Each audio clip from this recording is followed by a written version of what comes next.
አሜሪካና እስራኤል ምን በኢራን ላይ ጥቃት ለመሰንዘር ፈሩ? በመካከለኛው ምስራቅ ሰማይ ላይ የጦርነት ነጋሪት እየተጎሰመ ቢሆንም ዓለምን ለሁለት የከፈለው ይህ ፍጥጫ ለምን ወደ ቀጥተኛ ጦርነት ሊቀየር አልቻለም? አሜሪካና እስራኤል በኢራን ላይ የማጥቃት ፍላጎት ወደ ተግባር ለመለወጥ የገቷቸው ስውር ምክንያቶች ምንድናቸው? የእነዚህ ጥያቄዎች ምላሽ በወታደራዊ ጡንቻ ብቻ ሳይሆን በረቂቅ ስሌቶች የተተበተበ ነው። ኢራን ላለፉት 30 ዓመታት የገነባችው ወታደራዊ መዋቅር ኢሲሜትሪክ ወይም ያልተመጣጠነ ጦርነት ላይ የተመሰረተ ነው። ኢራን አሜሪካን በባህር ኃይል ወይም በአየር ኃይል መመከት እንደማትችል ታውቃለች።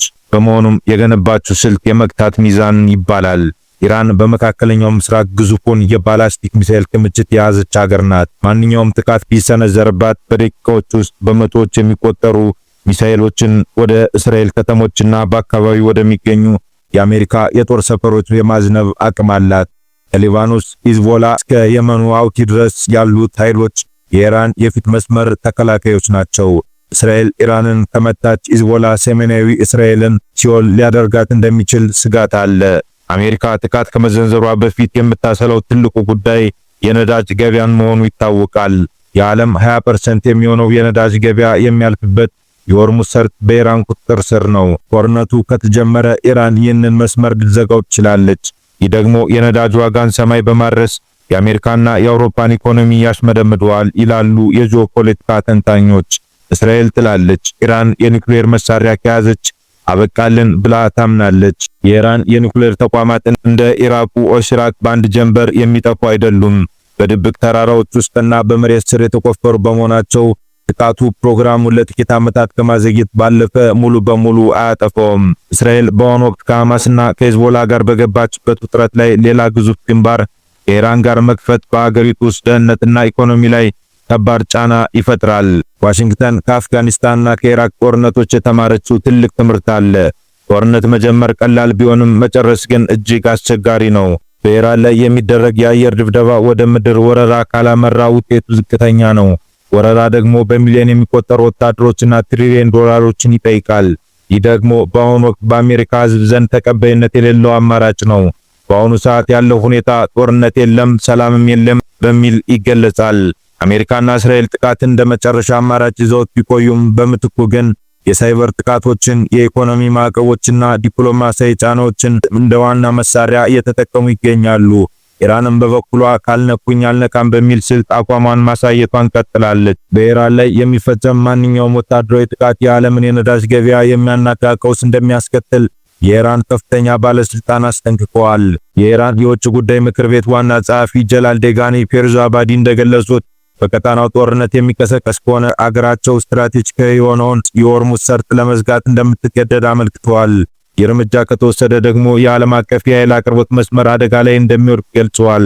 ባለስልጣኑ ማስጠንቀቂያቸውን ሲያብራሩ የሆርሙዝ ሰርጥ መዘጋት በቀጥታ የሚነካቸው ሀገራት ለይተው ጠቅሰዋል። የመጀመሪያዋ ተጎጂ ሀገር የምትሆነው ቻይና ናት። ስለዚህም ድርድሩ ለቻይና የህልውና ጉዳይ ነው ያሉት ፔርዛባዲ ሩሲያን ብትሆን የጦርነቱ መከሰት በመቃወም ዲፕሎማሲያዊ ጥረት እያደረገች መሆኑን ገልጸዋል።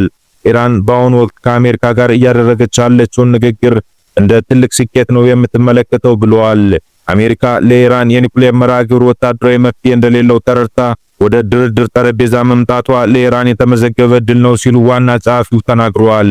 በሌላ በኩል በእስራኤልና በሐማስ መካከል የተኩስ አቁም ስምምነት ከተደረሰ በኋላም በጋዛ ሰርጥ የሚደርሱ ጥቃቶች የሰዎች ሞት መቀጠሉ እየተዘገበ ይገኛል። ትናንት ጠዋት እስራኤል በፈጸመችው የአየር ጥቃት ቢያንስ 11 ሰዎች መገደላቸውን የፊልስጤም ሲቪል መከላከያና የጤና ባለሙያዎች ገልጸዋል። እንደ ፊልስጤም ከጨረቃ መረጃ ከሆነ በሰሜናዊ ጋዛ ድንኳን ላይ በተሰበሰቡ ሰዎች ላይ በደረሰ ጥቃት 6 ሰዎች ተገድለዋል። በደቡባዊ ጋዛ በሌላ የአየር ጥቃት 5 ሰዎች ሕይወታቸው አልፏል። አልሺፋ ሆስፒታል ከተጠቀሱት 11 ሰዎች በተጨማሪ ሌላ አንድ ሰው በተኩስ ልውውጥ መገደሉን የሆስፒታሉ ባለሙያዎች ገልጸዋል።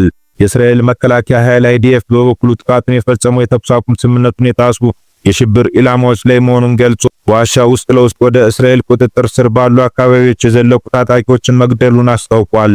በሐማስ የሚመራው የጋዛ ጤና ሚኒስቴር ስምምነቱ ከተፈረመ ወዲህ የሟቾች ቁጥር 600 መድረሱን ይናገራል። የተኩስ አቁም ስምምነቱን ሁለተኛ ምዕራፍ ለመተግበር ዝግጅት እየተደረገ ባለበት በዚህ ወቅት ፕሬዝዳንት ዶናልድ ትራምፕ የመሰረቱት የጋዛ የሰላም ቦርድ ከፍተኛ እንቅስቃሴ እያደረገ ይገኛል። ፕሬዝዳንት ትራምፕ የቦርዱ አባላት ለፊልስጤም ግዛት መልሶ ግንባታ 5 ቢሊዮን ዶላር ቃል መግባታቸውን ዕለት አስታውቀዋል። ቦርዱ በመንግስታቱ ድርጅት ፍቃድ የጋዛን ድንበር የሚጠብቅና የሐማስን ትጥቅ መፍታት የሚቆጣጠር ዓለም አቀፍ ኃይል ለማቋቋም አቅዷል መባሉ ተሰምቷል። ኢንዶኔዥያ የዚሁ ጥረት አካል በመሆን 8 ወታደሮቿን ወደ ጋዛ ለማሰማራት ዝግጅት ያደረገች መሆኑ ተገልጿል። ፕሬዝዳንት ትራምፕ በትሩዝ ሶሻል ገጻቸው ሐማስ በአስቸኳይ ትጥቅ እንዲፈታ ቢጠይቁም ሐማስ ግን ትጥቅ የሚፈታው ፍልስጤም እንደ ሀገር ስትመሰረት ብቻ ነው በሚለው አቋሙ መጽናቱን ገልጿል። የሰላም ቦርድ ጋዛን የሚያስተዳድር መንግስት ለመመስረትና የድህረ ጦርነት ግንባታ ለመከታተል በዚህ ሳምንት በዋሽንግተን የመጀመሪያ ስብሰባው እንደሚያደርግ ይጠበቃል። ጥቅምት 7 ሐማስ በእስራኤል ላይ በፈጸመው ጥቃት የተቀሰቀሰው ይህ ጦርነት እስካሁን በጋዛ ከ71,000 በላይ ሰዎች እንዲገደሉ ምክንያት ሆኗል። አዲሱ ዓለም አቀፍ ጥረት ዘላቂ ሰላም ያመጣ እንደሆነ በሂደት የሚታይ ይሆናል ሲሉ ይገልጻሉ ፖለቲካ ተንታኞች።